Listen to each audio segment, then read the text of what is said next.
Hello. Hello. माँ प्रणाम। कैसे हैं आप?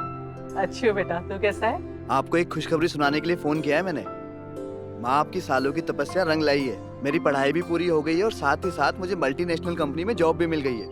अच्छा, ये तो बहुत खुशी की बात है। भगवान तुझे ऐसे ही कामयाबी देता रहे। मेरा आशीर्वाद हमेशा तेरे साथ है बेटा। जी माँ। अच्छा माँ, मैं बाहर घूमने जा रहा हूँ, 2 दिन बाद घर लौटूंगा। आप अपना ध्यान रखना। अरे अरे माँ, आ जाऊंगा ना मैं 2 दिन में। आह, अच्छा ठीक है, मैं तेरा इंतजार करूंगी। ठीक है माँ, बाय। ठीक है, बाय।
अब आप देखिए, अगर इससे हम घबरा जाएंगे तो हमारा सारा ज्ञान तो फिर मिथ्या हो गया ना। वेदों में क्या लिखा है? ब्रह्म सत्यम जगत मिथ्या, जीवो ब्रह्मय हो नापरा। ब्रह्म ही भगवान है, भगवान ही सत्य है, और ये जो जगत है मात्र एक मिथ्या है, यानी झूठ है। हमारे माता पिता, ये सांसारिक भोग विलास, ये सारी वस्तुएं, ये क्या है? ये मिथ्या ही है। इनको तो एक ना एक दिन नष्ट होना ही होना है। हम अपना पूरा जीवन संसार को पाने में लगा देते हैं और अंत में क्या पता लगता है? ये सब यहीं छूट जाना है। अतः हमें क्या करना चाहिए पता है? इन सारी वस्तुओं को त्याग कर भगवान की शरण में जाना चाहिए। वही एकमात्र हमारा कल्याण कर सकते हैं। वही हैं जो हमें मोक्ष की प्राप्ति करा सकते हैं। अतः सारी भौतिक वस्तुओं का त्याग कर दिया जाए और भगवान की सुंदर राह पर चला जाए। आप इस सांसारिक मोह में क्यों फंसे हुए हैं? ब्रह्म की जिज्ञासा करो, यानी ब्रह्म को जानो, क्योंकि संसार ही हमारे दुखों का कारण है। संसार का त्याग करो, ब्रह्म की प्राप्ति करो। ब्रह्म की प्राप्ति ही मोक्ष का द्वार है। अथातो ब्रह्म जिज्ञासा। ब्रह्म यानी परमात्मा का पहला सूत्र यही कहता है।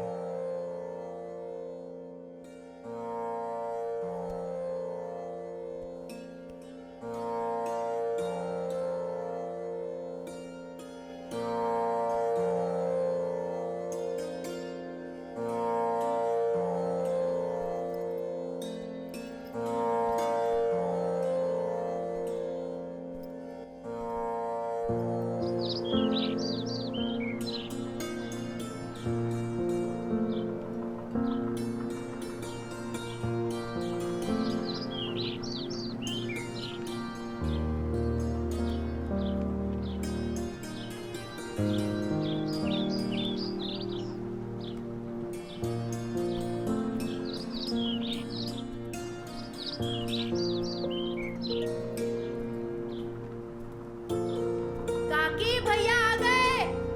काकी भैया आ गए। काकी भैया आ गए।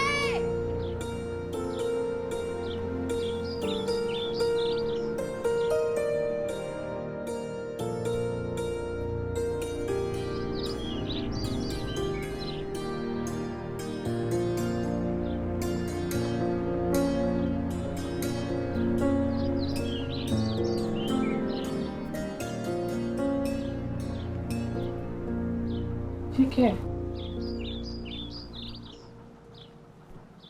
क्या है? माँ, मैंने गुरुजी से दीक्षा ग्रहण कर ली।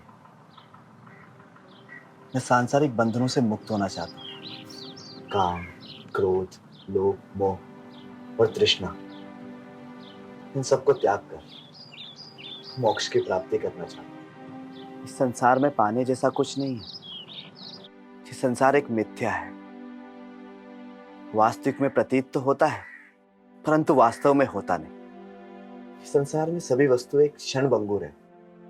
इंसान अपना सारा जीवन इन सारी वस्तुओं को प्राप्त करने में लगा देता है, लेकिन अंत में इन सबको त्याग कर यहीं जाना पड़ता है। मुझे सत्य और असत्य का ज्ञान हो गया।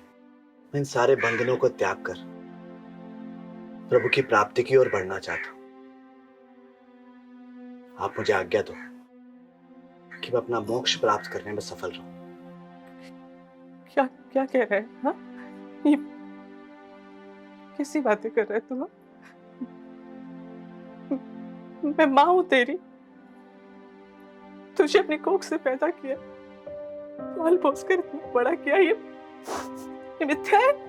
किन किन मुसीबतों का सामना किया है मैंने तेरे लिए, ताकि तू पढ़ लिख कर बड़ा आदमी बन सके। तुझे 3 दिन में सत्य और असत्य का ज्ञान हो गया, और मेरी पूरी उम्र की तपस्या एक पल में छूटी हो गई तेरे लिए। ये सब करने से पहले एक बार अपनी इस माँ की तरफ भी देख लिया होता ना बेटा। माँ, तुम तो हमेशा चाहती थी ना कि मैं खुश रहूं, और आज जब मैं मोक्ष प्राप्ति करने जा रहा हूं तो आप ही मुझे उस मार्ग पे जाने से रोक रही। नहीं, मैं रोक नहीं रही, मैं रोक नहीं रही हूँ।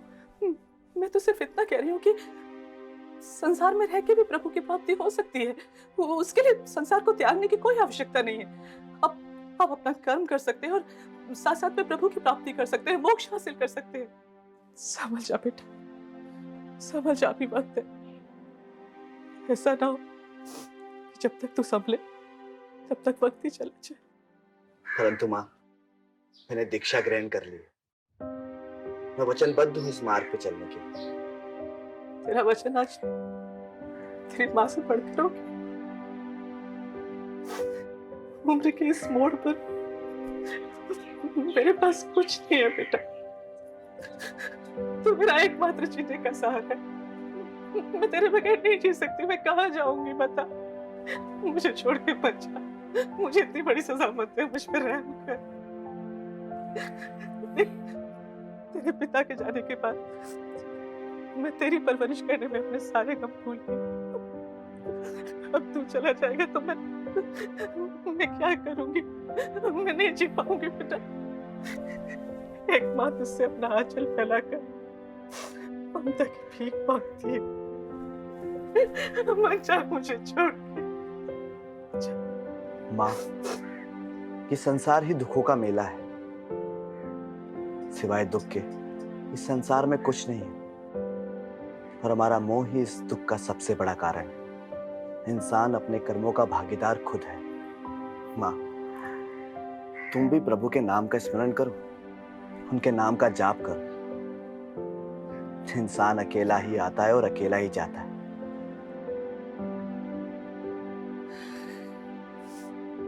जा बेटा, अब मैं तुझसे बातों में जीत नहीं पाऊंगी।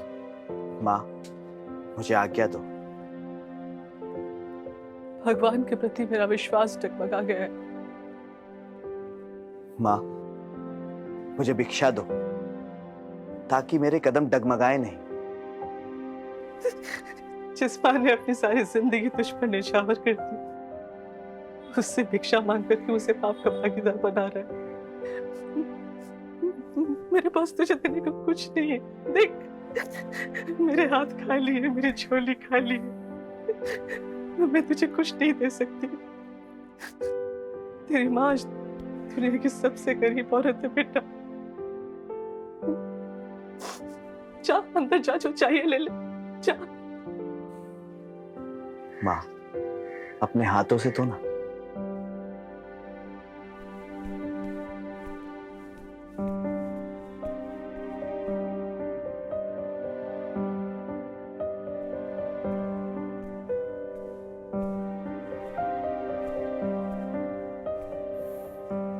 ये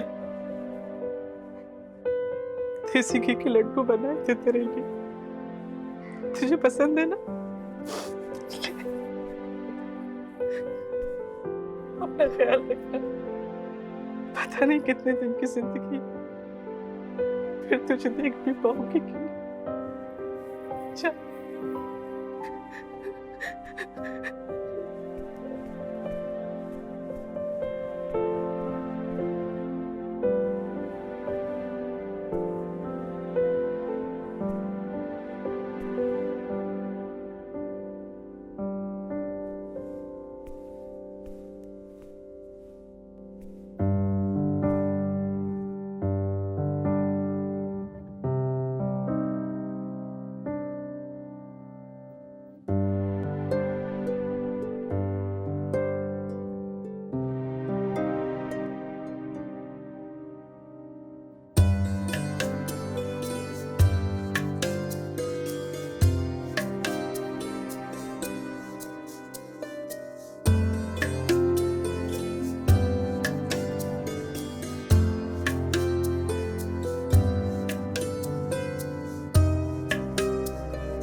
जगत मिथ्या जीवो ब्रह्मैव न अर्थात ब्रह्म ही ईश्वर है और ईश्वर ही सत्य है। ये जगत मिथ्या है, झूठा है। हमें ईश्वर की आराधना करनी चाहिए, मगर संसार में रहकर भक्ति कैसे संभव हो, इस बात पे हमें विचार करना चाहिए। हम अपने सांसारिक कर्मों को करते करते भी अपने ईश्वर की आराधना कर सकते हैं और इसके लिए हमें अपना घर परिवार त्यागने की कोई आवश्यकता नहीं। माता पिता की सेवा करते हुए भी आराधना की जा सकती है। माता पिता स्वयं ईश्वर का स्वरूप होते हैं, अतः हमें कोई ऐसा कार्य नहीं करना चाहिए जिससे हमारे परिवार का मन दुखी हो। बोलो लक्ष्मी नारायण भगवान की जय। महाराज जी जय सिया राम। कौन हो वत्स? महाराज जी हमारा नाम रोहित है। हमसे बहुत बड़ी भूल हो गई। भूल तो मनुष्य का स्वभाव है। तुम इतने चिंतित और व्यथित क्यों दिख रहे हो? महाराज जी हमें बताया गया था कि संसार में सब कुछ त्याग कर सिर्फ प्रभु के नाम का स्मरण करना चाहिए और वही मोक्ष प्राप्ति का द्वार है। ऐसा कदापि नहीं है। देखो, तुम इस बात को इस तरह से समझो कि श्लोक का सही से अर्थ ना निकाला जाए तो अनर्थ निश्चित है। शास्त्रों का निर्माण मानव कल्याण के लिए ही हुआ है और मानव के कल्याण में ही तो जगत का कल्याण निहित है। किसी को दुख पहुंचाकर मनुष्य का कल्याण संभव नहीं है। तुम मेरी बात मानो, जाओ अपने माता पिता के पास लौट जाओ। अब जाओ, अपने माता पिता की सेवा करो और माता पिता की सेवा के साथ साथ अपने ईश्वर की आराधना करो। जैसी आपकी आज्ञा। तुम्हारा कल्याण हो। आयुष्मान भव।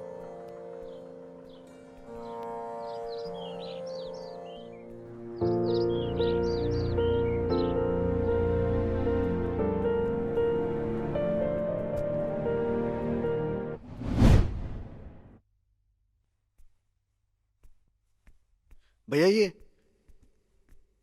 मेरे घर पे ताला क्यों लगा है? रोहित, आपके जाते ही आपकी मां का स्वर्गवास हो गया।